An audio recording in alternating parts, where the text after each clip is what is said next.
Thank you, Kansi engineers. And they would have played a vital role in the construction of this Bat Regional Hospital. Thank you.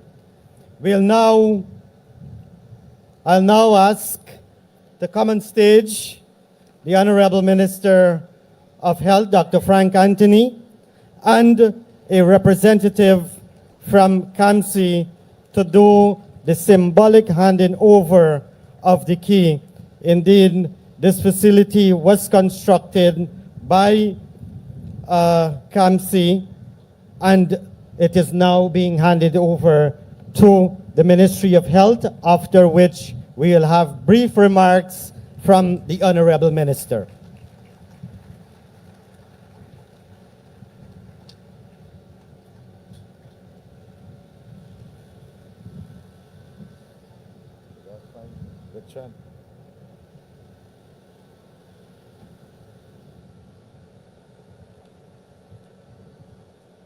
His Excellency, President Dr. Mohamed Irfaan, my colleague in Cabinet, Minister Sonia Parag, the Regional Chairman of Region Number 5, Mr. Vic Chan, Vice Chairman Rayan Peters, Permanent Secretary in the Ministry, Mr. Watkins, Chinese Ambassador to Guyana, Ms. Yang Yang, and our PAHO representative to Guyana, Dr. Kim Dickinson, other distinguished ladies and gentlemen, the people of Region 5. It is indeed a privilege to stand before you today as we witness yet another milestone in Guyana's journey towards building a world-class healthcare system. This transformation is led by His Excellency Dr. Mohamed Irfaan, the President of our country, whose vision and dedication has made progress possible. Mr. President, we have seen a transformation of our country led by you over the last couple of years. And your leadership reminds us that real development is not measured only in economic growth, but in health, in safety, and in dignity of our people. The investments you have championed in the area of health, in digital health, in modern hospitals, in new health centers, in public-private partnerships, have all been preparing Guyana to meet its needs now and for the future. And you are positioning our country as the healthcare leader of the Caribbean and beyond. Today, it is yet another big dream being realized, and it marks a proud moment for the people of Region 5 as we complete and we'll now open the Bat Regional Hospital.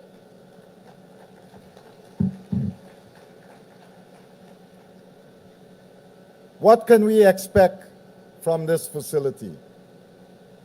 This facility, we have 75 inpatient beds, and in this facility, you will have 24 hours accident and emergency that would be available to the population. We also have a department for medical imaging, and in that department we have ultrasound, we have x-rays, and for the first time in Region 5, we now have a CT scanner.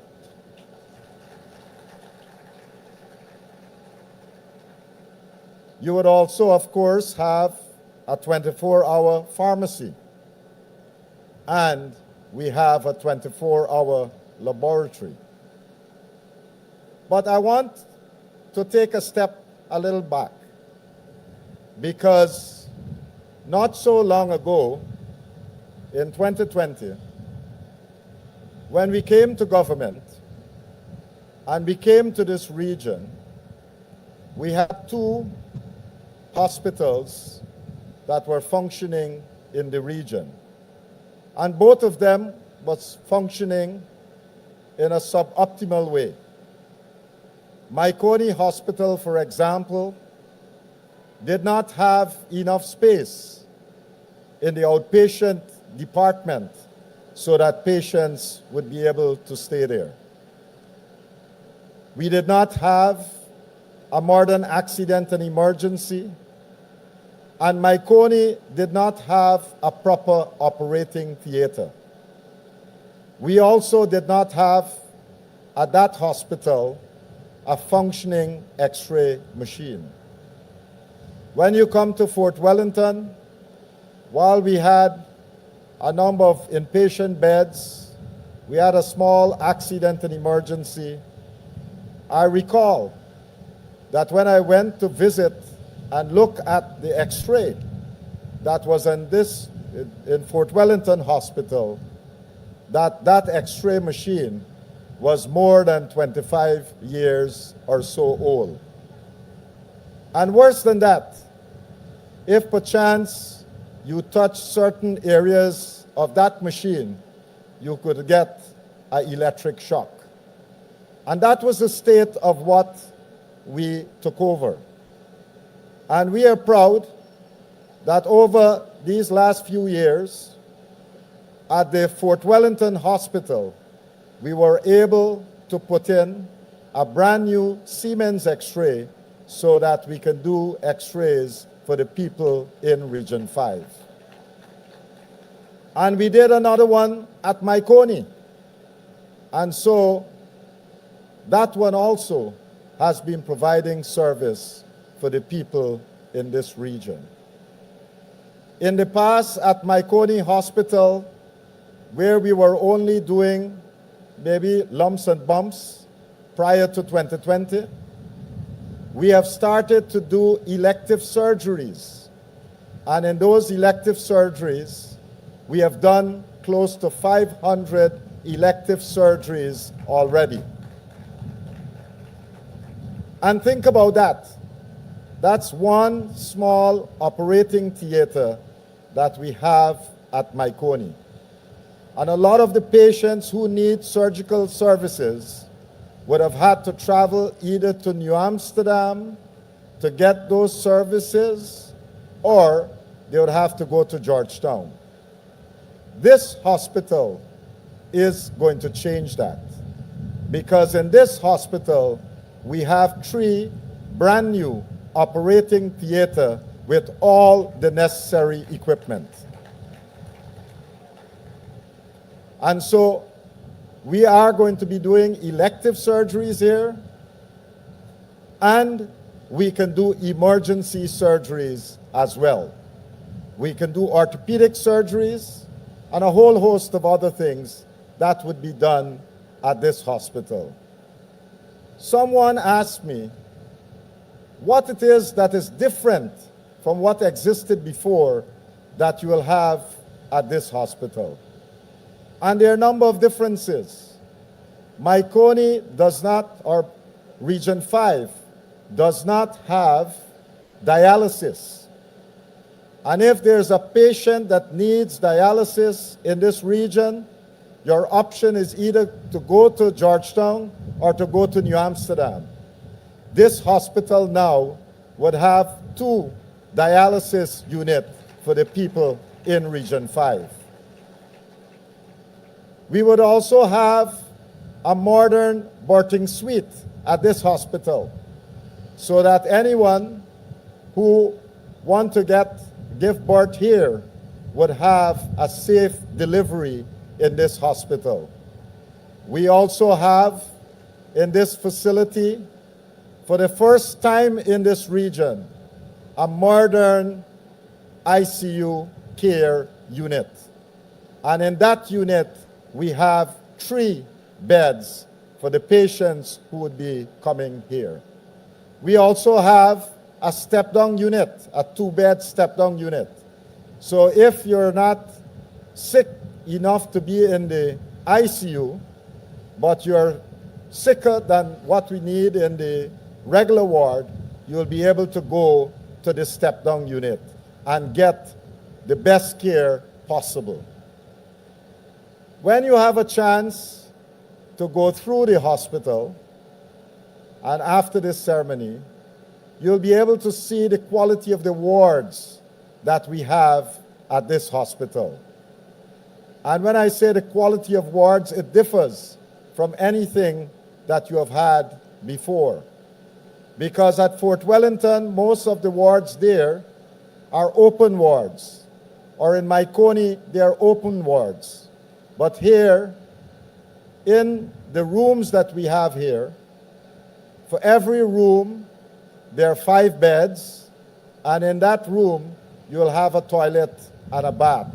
So you no longer have to go along the corridor to find a toilet or a bath. It's all within that room. And it would give the patients better privacy and give them the much dignity that you need when you're in the hospital. Apart from all the modern facility that we have put into this hospital, we also recognize that after COVID, that one of the biggest challenges we had with COVID was to ensure we got oxygen. And so in each one of these hospitals, we have on site a modern oxygen plant that would be generating oxygen for the hospital. And there are many other amenities that is there. But I think what you're seeing is the steps that the government has taken for us to move towards a world-class healthcare system. You know, in this region, up to about 2020, we had just about 15 health centers. And over the last 3 years, we have built and equipped an additional 4 health centers in the region. So not only are we looking at tertiary care in the region, but we are ensuring that we can have good primary care as well.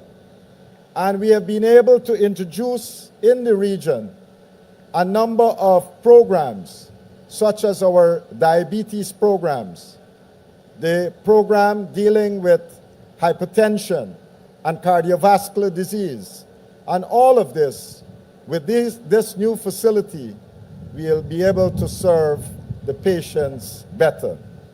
So I'm very pleased this afternoon that we are here at the opening of this beautiful facility that I'm sure would serve the people of Region 5, and it would serve them well. I want to say to the staff that while we have built a beautiful infrastructure and equip it, this institution is only going to be as strong and as good as the staff that we have. And we expect that you would give good service. You know, one of the things that we need to do, because when people come to us in any one of our medical institutions, is people are coming when they're most vulnerable. And we want to ensure that when people come to us, that we treat them with compassion and we treat them with empathy so that we are contributing to them getting healed faster. So I know we have dedicated people who have worked in the system for quite some time, and I want to ensure that we continue to work and make sure that our patients are comfortable. I also want to say to the people of Region 5, this is your institution, and we want you to take care of it.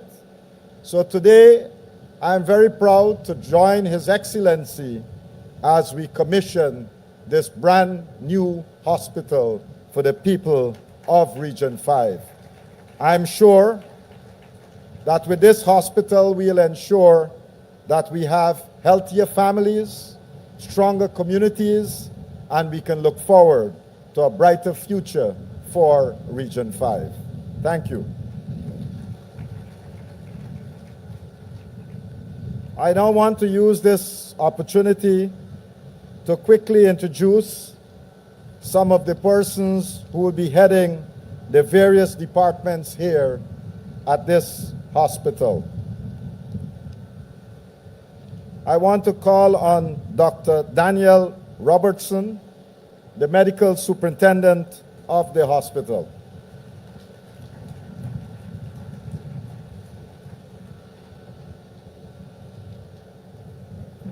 I want to call Mr. Sasha Wong, the hospital administrator.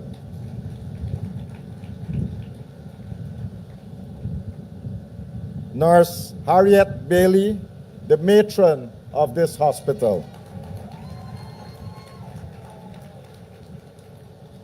Dr. Clavis Tapin, the head of internal medicine at this hospital. Dr. Mohamed Ali, the head of orthopedics. Dr. Rondell Stewart, the head of obstetrics and gynecology. Dr. Nikita Bindranath, the head of outpatients department.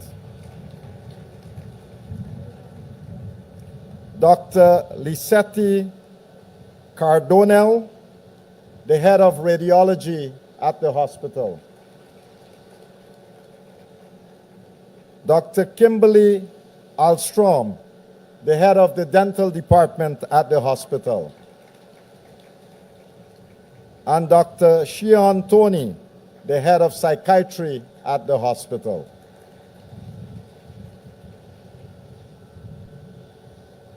These are some of the doctors who would be working at the hospital. Can I invite you to come in front?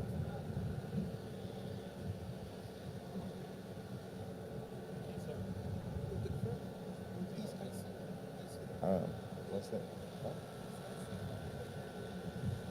What's his name?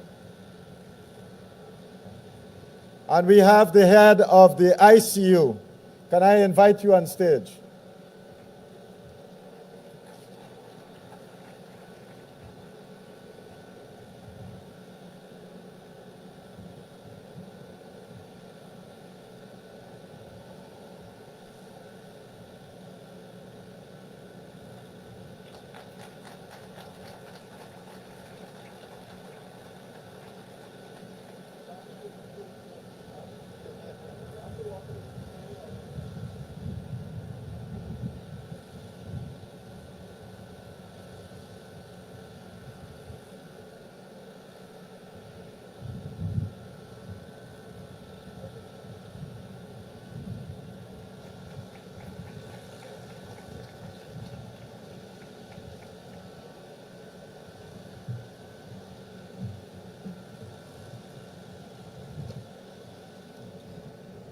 Thank you, Minister Anthony, for sharing with us the many services that will be offered here at the Bath Regional Hospital.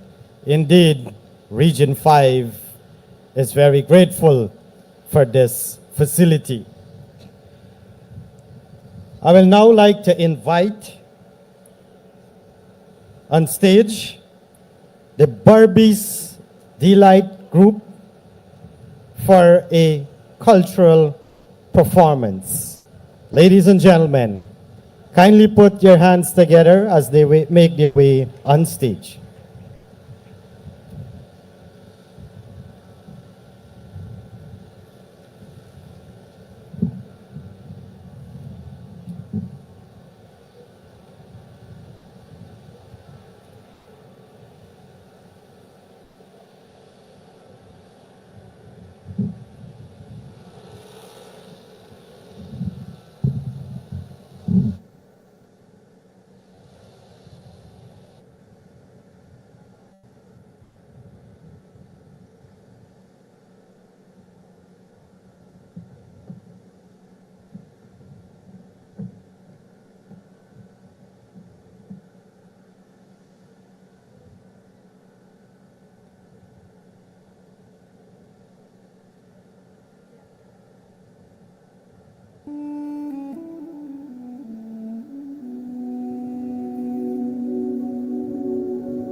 Yes, Region 5 has talent also. Let us put our hands together once again for the Barbies Delight Dance Group.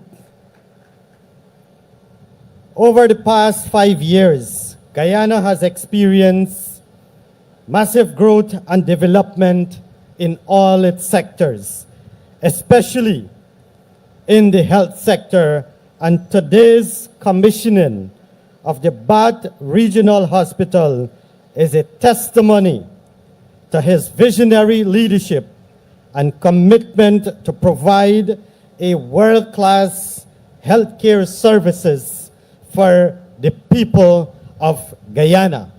Ladies and gentlemen, kindly stand as I invite to the podium His Excellency Dr. Mohamed Irfaan, President of the Cooperative Republic of Guyana, to deliver the feature address.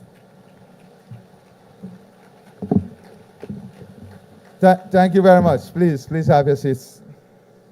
First of all, allow me to congratulate the Minister of Health, his team from the Ministry of Health, the regional authorities, the contractor, consultant, VICAB Engineering, the doctors, nurses, all our medical professionals here. I want to thank our religious leaders for being here. They're an important part in all aspects of care. But most importantly, you, my respected elders and brothers and sisters of Region 5, who will be the ultimate beneficiary of the services that this institution will provide. I want to congratulate all of you today, and I want to say today is a remarkable day in the history of Region 5. The Ambassador of China to Guyana, we are very pleased that you two are here at this very important occasion. Now, when you entrusted a government to lead your development, when you entrusted a government to fulfill its commitment and promises that it would have made to you when they seek your vote, and you see before your eyes that entrustment, that trust that you place in the government hand has resulted in this enormous accomplishment and fulfillment of promise, then you must be proud that you place your trust in an entity, being the government, that has fulfilled its mandate. You must be proud that the dignity through which you exercise that democratic right, the faith through which you exercise that democratic right, has led not to betrayal, has led not to mistrust, but has led to full and complete fulfillment of commitment and promise. Today we celebrate a facility that is second to none. Since we've been opening up these hospitals, I've received tons of messages from across the Caribbean congratulating us and asking a very simple question: will the services of the hospital be available to the citizens of the rest of the region? That tells you that a lot of our brothers and sisters are looking on, and they are proud and confident about what we are accomplishing in Guyana. And not only proud and confident, but they want to be assured that the development that we are advancing in Guyana will also lead to their own development and advancement. And we have made it very clear that the prosperity of Guyana must lead to the prosperity of this region. as the pastor prayed, he made a very important point, and that is, how do we manage this gift of development? How do we manage this gift of progress? How do we manage this blessing of advancement that is placed before us? Do we use it for the advancement of humanity? Do we use it for the unification of humanity? Or do we fail in these duties, fail in these important aspects of what the spiritual realm of life would want us to do?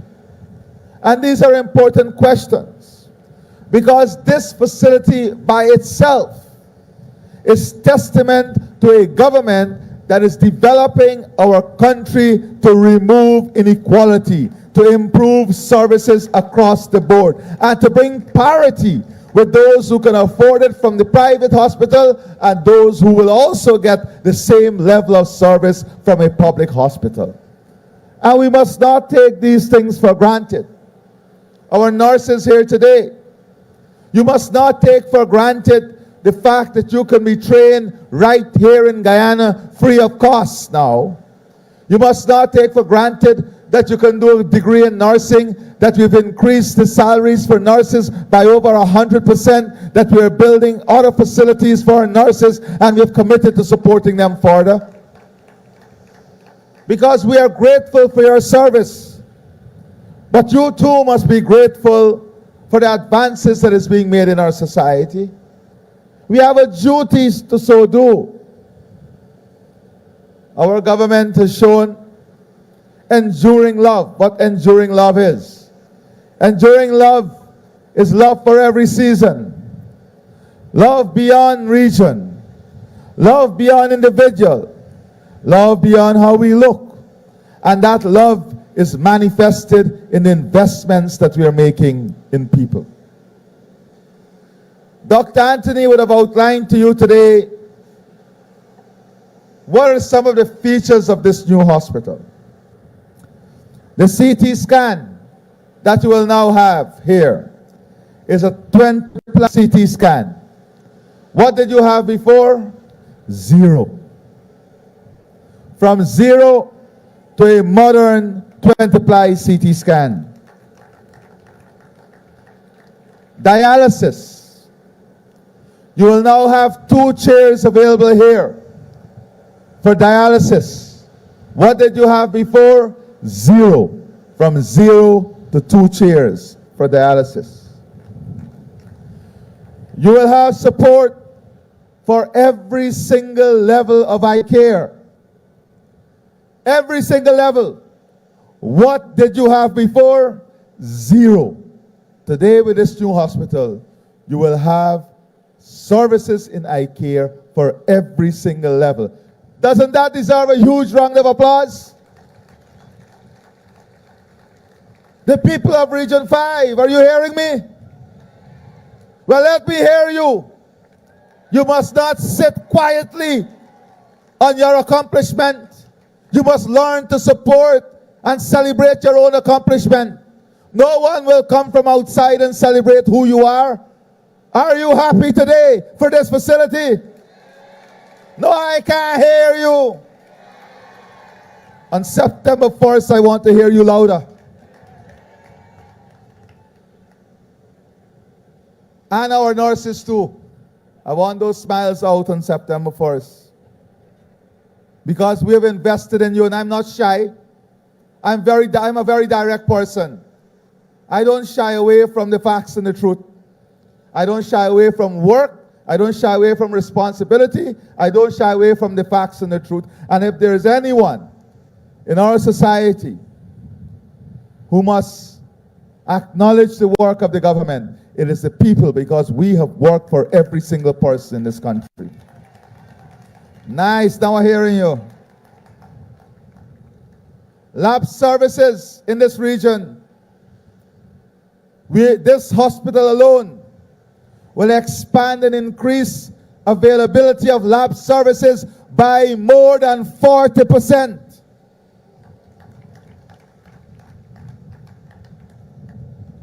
You had 2 ultrasound machines before.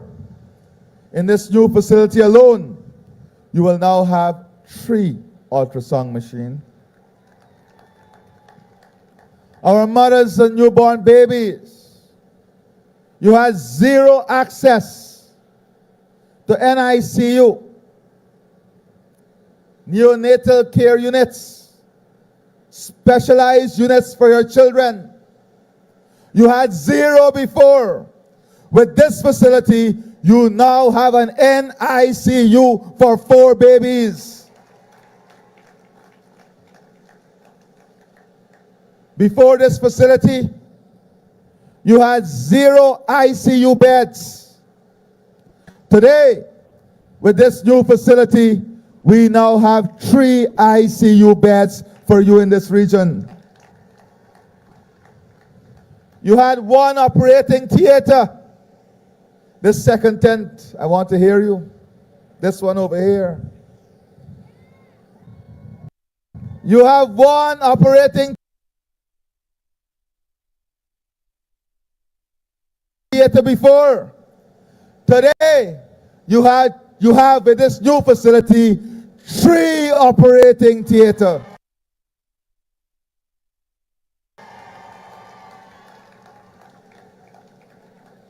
Good. This is what we've invested in here. A state-of-the-art facility, a modern facility in Region 5, because you deserve equal care and equal treatment like any other region in this country. Progress, baby, progress. My friends, I want to remind you that quality health care is also linked to quality life. And quality life is about how we treat our bodies and how we take care of ourselves from birth to the day to our predetermined exit. And that is captured in medical science by something called primary health care. Primary health care includes lifestyle decisions, lifestyle choices. It includes the type of food we eat. It includes our levels of alcohol consumption, how we abuse our body. And one of the important things to prevent you from even coming to a facility like this is how we address primary health care. And we are launching a program that would enable our population across the country to improve their quality of life through quality of decision making. But one of the important aspects of primary health care is also primary data. We can't address in a comprehensive or holistic way the medical and health transformation of our citizens if we don't have data. So we are launching through the Ministry of Health the National Health Information System and the Patient Management Information System. This system would enable us to capture data that would allow us to have early intervention, early care, early diagnostics, so that it gives you a longer and healthier life. So you will see a lot of emphasis being placed on these investments in the coming months and years. To support these investments, you will see we'll be launching a comprehensive lab integration service across our country. Just like you see us putting down these containerized police outposts, will be putting down containerized labs across our country, especially in the larger communities, integrating those labs with health development and healthcare management. And yes, we will be keeping the diabetic center at Fort Wellington in addition with this one, but we want to do better than that. We want to have these facilities where the population can go, you go to work, you stop in, you check your sugar level, so you know how to behave that day.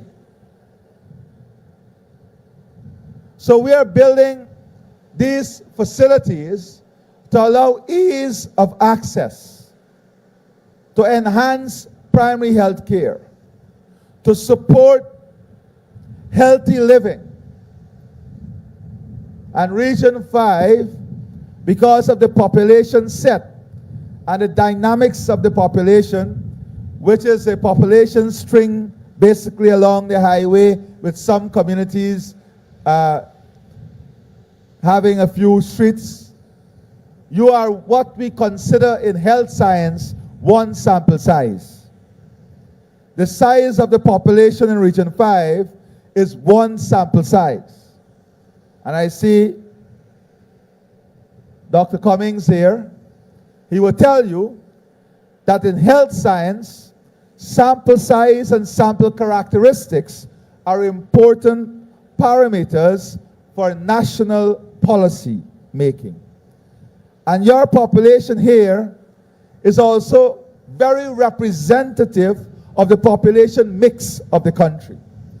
So it gives us a very good sample size and sample matrix for healthcare policy making. So we will be working in Region 5 to develop a holistic approach towards primary health care. And that is key and critical for us. But to support healthy life, you also need good infrastructure. You need good drainage. You need good recreational facilities. You need good parks where your family can go and walk. You need healthy environment. Am I not right? Yeah? Okay. To get these things, we have to invest. And those are the areas of investment that sometimes we ignore when we speak about a healthy life and a healthy community. A healthy life and a healthy community is directly linked to the social system, to the infrastructure, to educational levels, because it is normally not true in every instance, but with every better level of education you achieve, you're supposed to make better decisions. That's the theory. It's not necessarily true, because I have seen very educated person saying 32 is more than 33. I like that laugh. So, investment in education is also directly correlated to quality of health. Because if we have everyone having better access to education, then we having everyone having better access to making more informed decisions, right, Pastor? And so to the church, the mosque, and the temple have important responsibilities in changing and supporting the social dynamics of a society that influences behavior and behavioral style. And that is why we are going to also work through direct investment and direct support with the churches, the temples, and the mosques to support this transformation in our society.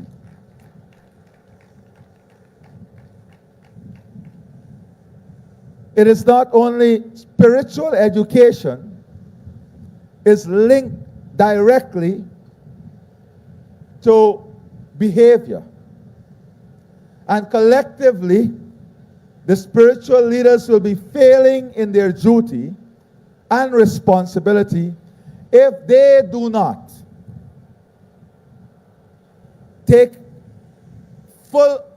make full use of the opportunities that the state provide to better serve humanity. And that is why the words of the pastor were so important, because he understands this philosophically. Sometimes we are of the narrow view that there is a mismatch, but there is an equal burden and responsibility on our leaders in the churches and temples and mosques to ensure that those under their stewardship are living a quality life by having access to the infrastructure and by educating and encouraging them to do what is right and be part of the system. So it must be an all-in-one approach. Health and education are not single barrel. They are highly integrated and linked to an all-in-one approach to development. Important in this region, therefore, is the expansion of the roadways. In the next 5 years, your own 4-lane highway that you will have here in Region 5, your expanded housing with direct support to owning your own homes and building your own homes and expanding your own homes. Do you want that? I can't hear you. Direct support in investing in agriculture and small businesses, the rice stabilization fund, insurance for our rice farmers, the building out of a feed plant here to support our livestock industry, the development of pasture lands, expansion of aquaculture, direct support for cash crop development, improved land ownership and land development, investment in farm-to-market access roads, and with every single society and in every single development, there must be a level of entertainment that is specific for that region. In this region, you're known for horse racing. Am I right? No? Well, then let me take this investment to another region. Huh? So, we have passed modern legislation to govern the way in which we develop this industry. Because this is an industry. And we have decided that we are going to build a world-class facility here in Region 5.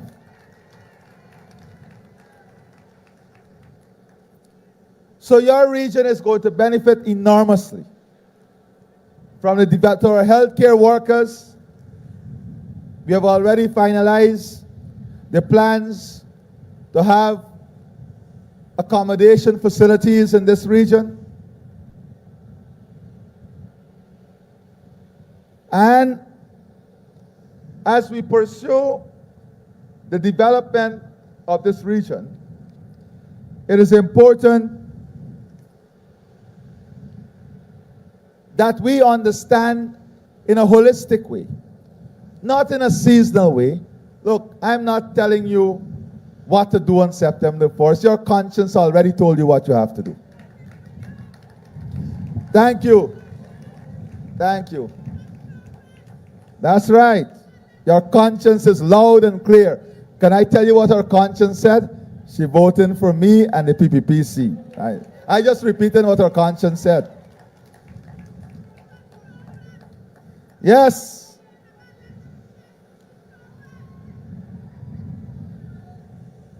So as we advance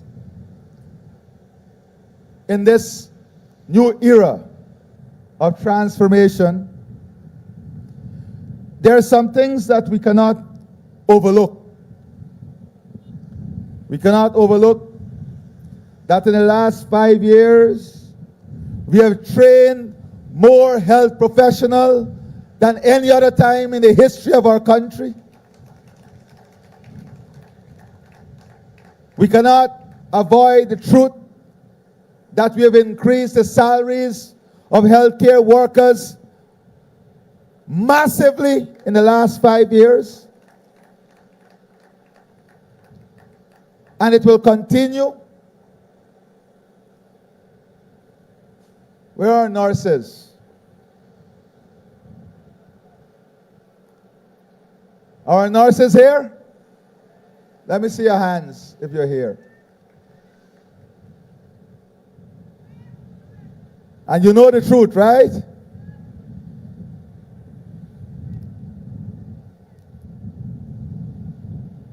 I am very, very straight on the truth. And we have gaps in our human resources. And we will have to fill those gaps in the short term. And I've mandated the Minister of Health to ensure that we bring in every single skill that is needed in this short and medium term.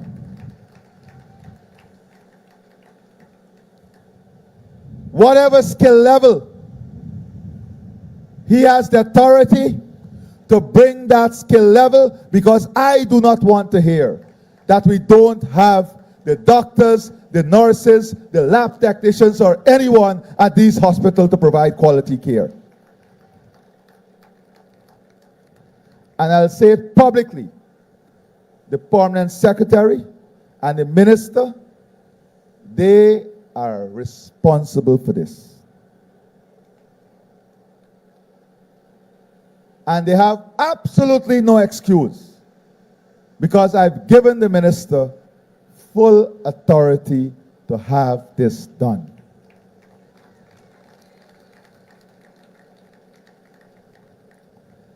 Those who love the system and love what they'll do will grow with the system, and they will reap enormous benefit in the future. But those who do not want to grow, and those who are not willing to make this short-term sacrifice as they continue to grow, to give quality care and quality service, then we will not accept that. I'm sorry, we just cannot.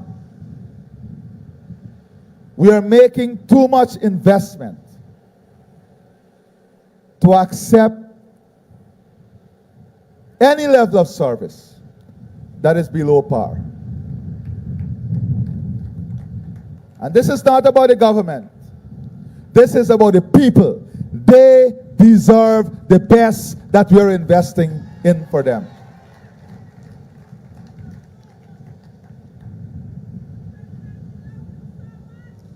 I love you so much too. Over the last 5 years, we have built 12 new hospitals. Already completed more than 26 new health centers, with 3 more in progress. We have upgraded by expending close to $15 billion, more than 400 health facilities across our country. And we have invested in every single region of our country. We are now advancing our medical system to have a modern oncology hospital, stroke rehabilitation facility, so that our patients who need cancer care will get it right here in Guyana. So that we can work with a modern rehabilitative care infrastructure for those who need rehabilitative care. We're rolling out telemedicine We are now developing a healthcare app. We now have close to 90% availability of medical supplies in our hospitals. We are working with Northwell on building out the infrastructure for emergency medicine, including ambulance services. We just took the decision that this service will now come under one umbrella in the Ministry of Health. And I hope that they've started the work on advancing this. We promise you continued improvement in benefits and salaries and welfare, notwithstanding that in a cumulative way, we've increased salaries by almost 50% already across the board for health workers. Not to forget our health workers, that for the first time we spent $612 million on a one-off bonus, benefiting 9,200 health workers. We invested $400 million directly to support our frontline workers. Our workers working in hinterland communities, we now have risk allowance, remote area incentive, professional qualification allowances for postgraduate training. Not only are we giving you the training free, but we are paying you for it when we finish.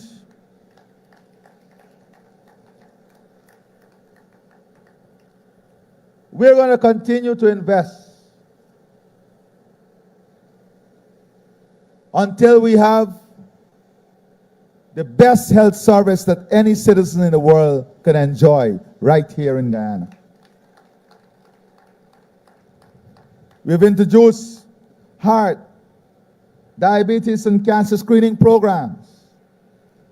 We've supported over 22,000 surgeries annually, including brain and cardiac procedures.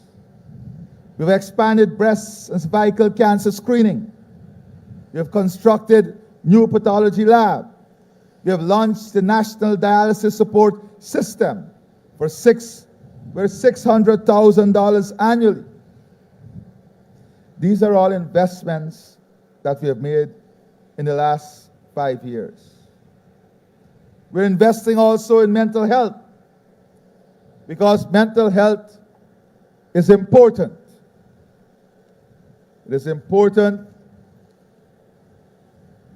that we address this issue that is now global in nature.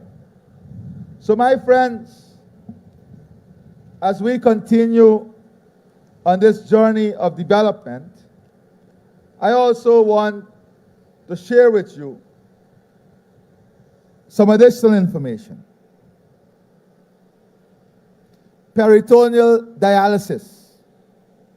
We have 25 patients. Imagine this. Tell me which government in the world is doing this. 25 patients who receive care for peritoneal dialysis. And we are spending on those 25 patients alone on the fluids $150 million annually. And yesterday, we decided that they too, in addition to this $150 million, must benefit from the $600,000 annual grant. Isn't this a government that cares? Isn't this a government that cares?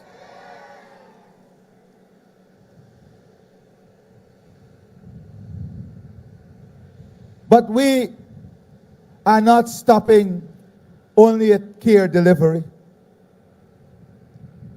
We have thrown out a challenge to the private sector that with an investment of between $15 to $20 million, we can establish a facility in Guyana for all the fluids, including the peritoneal fluids and what we commonly call saline. so that we can produce it right here in Guyana for here and the rest of the Caribbean. That is what we're talking about. We are not tinkering on the edges of development. We're talking real transformation. The building out of a biopharma industry. Ambassador was telling me about the establishment of a syringe plant to service the entire CELAC region. That is what we're talking about. That is what we'll be co-investing in with the private sector. So that not only are we providing health care, but we are providing first world opportunity for our human resources in Guyana to work in these facilities. Higher level jobs, higher skilled jobs. We are building a world-class healthcare system. We are building for the future. Electronic health records, telehealth, AI in health, working with Mount Sinai and Northwell. And I told them, I don't want to be second, I want to be first. Let us be part of what they call remote surgical bots. That is, the surgeons can be in India and they can remotely, with robots, conduct a surgery in Guyana with the support of a surgical team. That is where we are going. Not tinkering on the edges.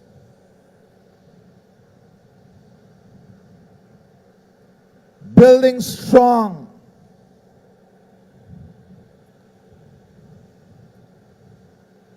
We want a facility that is dedicated to highly complex and specialized care, that is linked to our doctors across the world, that is driven on the backbone of technology and science, cutting-edge science and technology.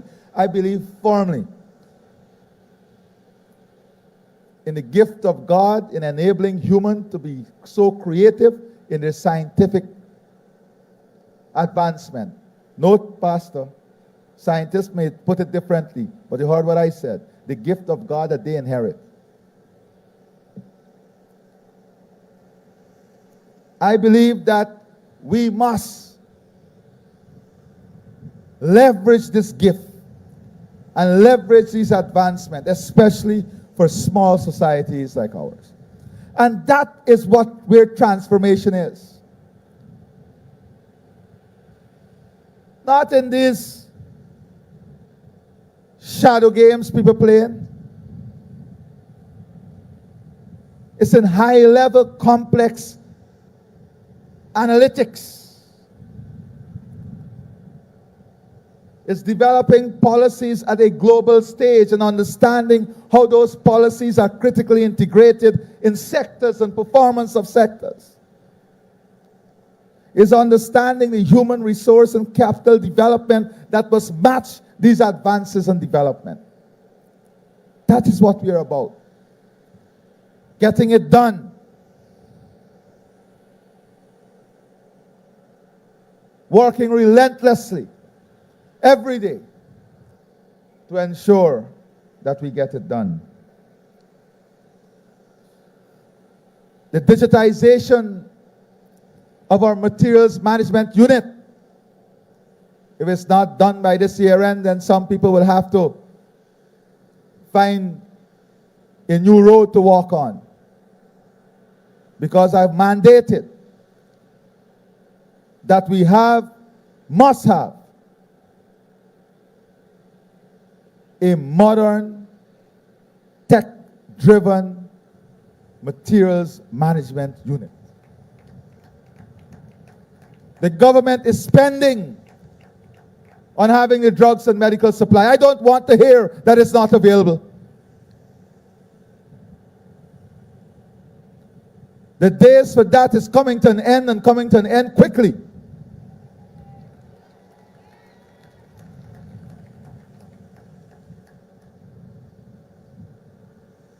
we are making the investments. And the people must enjoy the investment every day of the year. Today your children can go to University of Guyana, free of charge, the medical school. And Dr. Cummings, by the way, you have to have a better way of processing the application for these children in the medical school. They're getting too much complaints. And you have to have regional balance.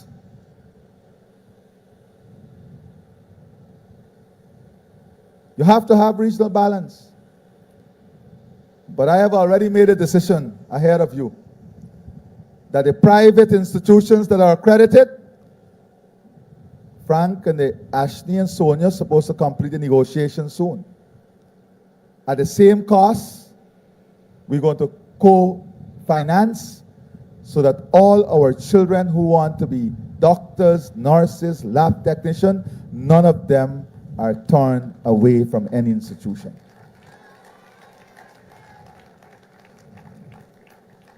We give Dr. Cummings all of the support to double your intake at UG.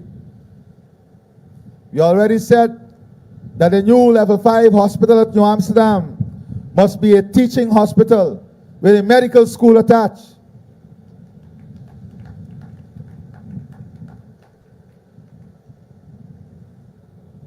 We're not going halfway slave or halfway free. We are going for the fullness of what development must look like. Our doctors enjoying training programs and fellowship at McMaster's, Northwell, Apollo, and several other UK universities. The Health Administrator program at York University. And Ambassador, you told me you're going to give me some special scholarship for postgraduate medical training. I am not leaving you out of this conversation.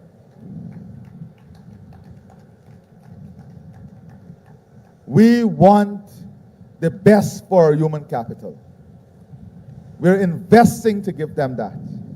And when we invest in them, all we ask for return is for them to give the best to the people of our country.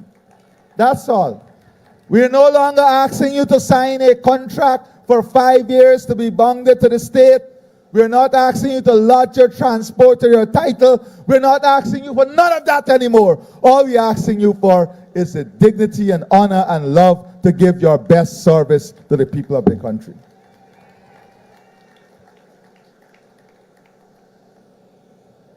The future of healthcare is beautiful.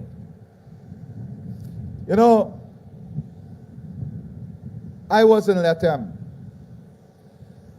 and my son fell and had a fractured hand. And I was so confident in our healthcare system that he had his treatment right there at Latam Hospital. I didn't call a Medivac. In Latam, in the same ambulance, with the same service that any other citizen received the treatment from, he had the treatment.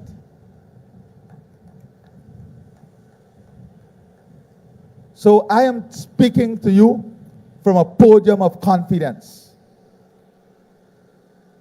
Not double tongue. I'm speaking to you from a podium of confidence. I believe in what we are building.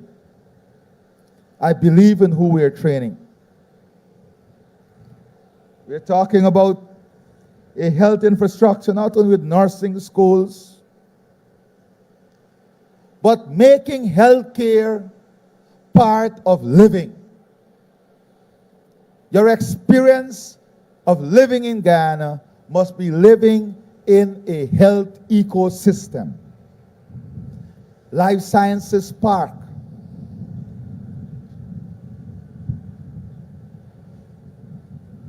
Health education early in the curriculum.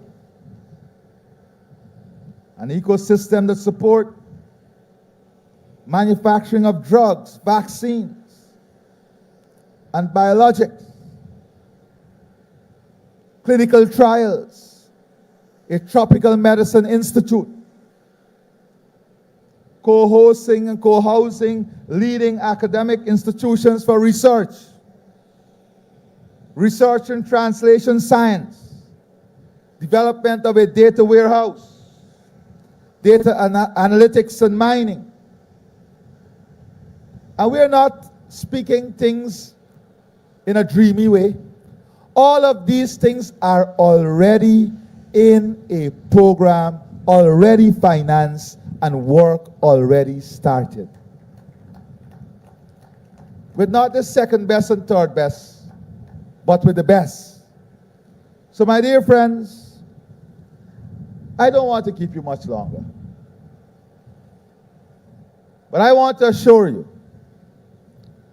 that we are building a country in which every Guyanese will be proud of.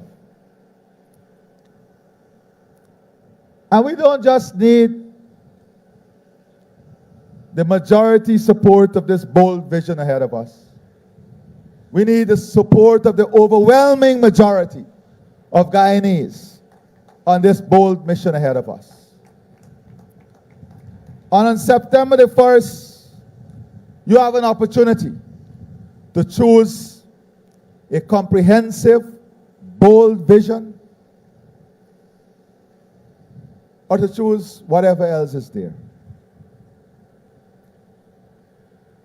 But I'm confident in the Guyanese people.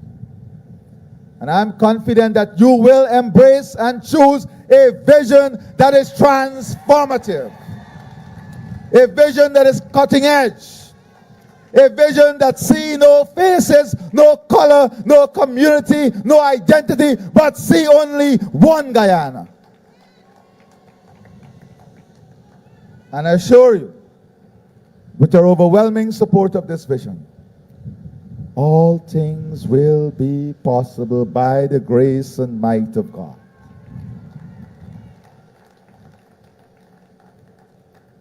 You see, I believe strongly that the supremacy of life is guided by God. And I assure you, not only do we work hard, but we pray hard. Thank you, and God bless all of you.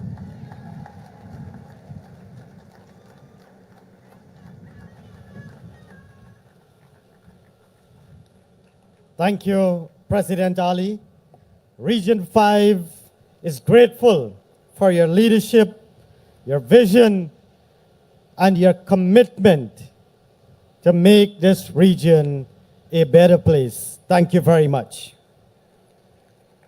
Ladies and gentlemen, for this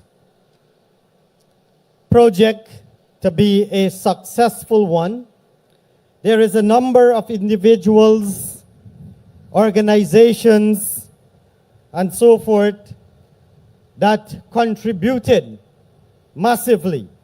And I would like to say thank you first to His Excellency Dr. Mohamed Irfaan.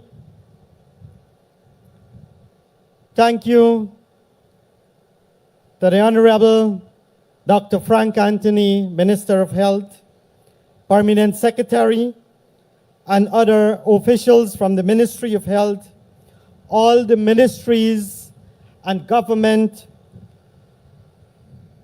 ministers that would have contributed towards the success of this Bath Regional Hospital, to our Minister of Local Government and Regional Development, Honorable Sonia Parag, our regional officials, Vice Chairman, Regional Executive Officer, RHO and her team locally, our Ambassador of China,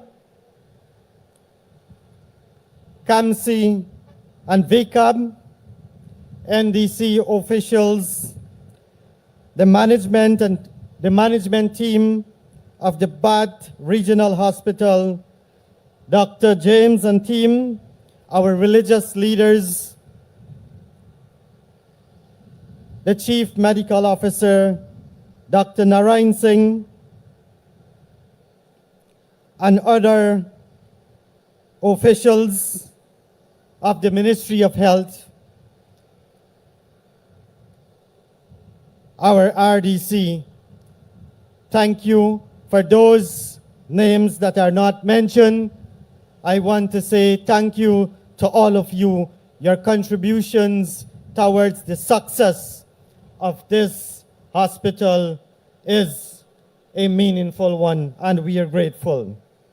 Ladies and gentlemen, we are now going to have the unveiling of the plaque, and after that, the cutting of the ribbon, followed by a walkthrough of the facility, which will be headed by President Ali and team.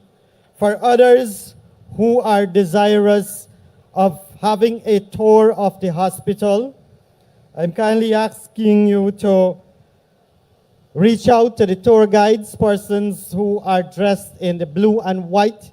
They will take you around and guide you to the various areas within the hospital.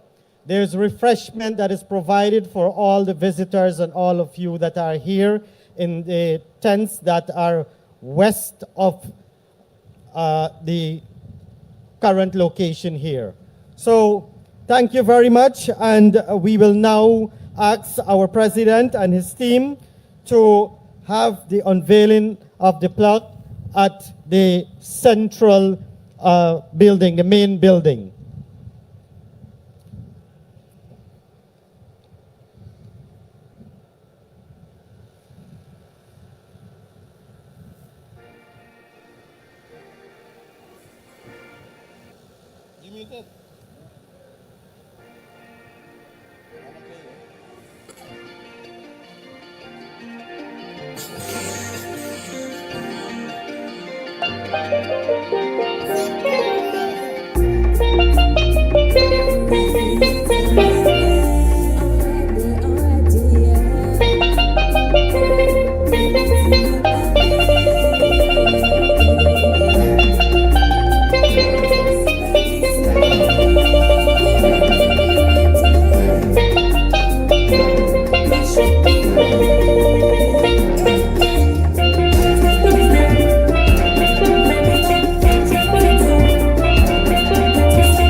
Hi, good afternoon, everyone.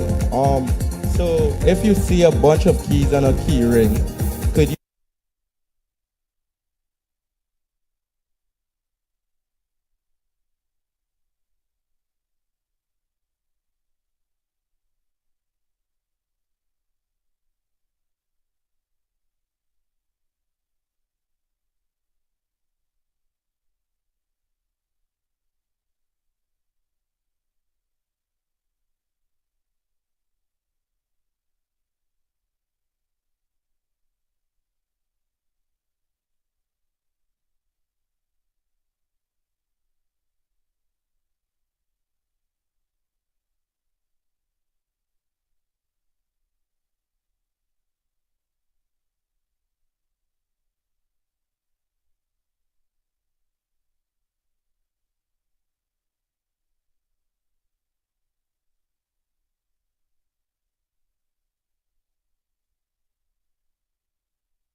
Somebody have to teach me.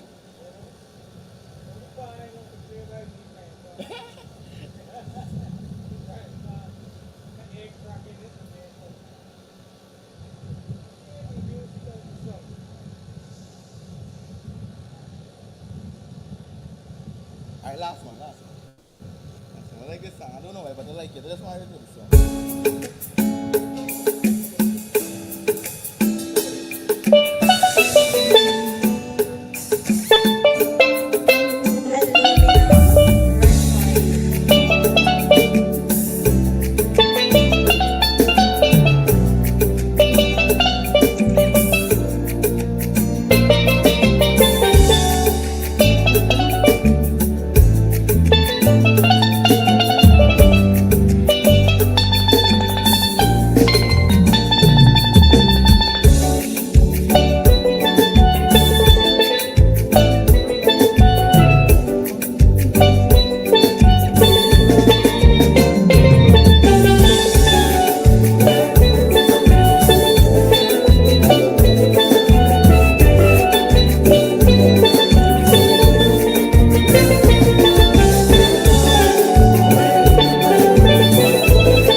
No, I just playing song, you know, hold on.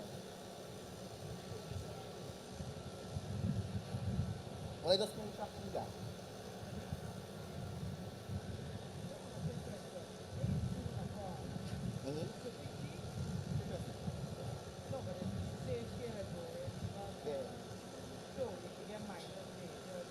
Yeah, so that's it. Technology is for patients. We have 2 dental chairs. The services we'll be providing range from the usual routine dental checkups to more complex treatments like minor surgical procedures, with the root canal therapy, of course fillings, different types of fillings, new cleanings, and of course extraction. So the design is to improve on the flow of patients with our prompting system. So over here, at the front desk outside, they will send the names for the day. And so you'll just select the call, and the patients will hear. Start seeing patients already? So the patients will hear their names outside, and they will also see on the board right up here and on the TV. Very good. Yes, when we're finished with the consultation, we can just end the consultation. So you remove the human Yes, interaction. complete the consultation, and if there is a case where we have to recall a patient, we can do that also from here. You can hear their names. Over here, we have, this is our X-ray unit. This has clearer images than we had at the one at Fort. This is our ultrasonic cleaner. This would clean visibly soiled instruments, so to remove blood or saliva from the instruments, and then we put it in the sterilizer. All right. Great. So we have everything.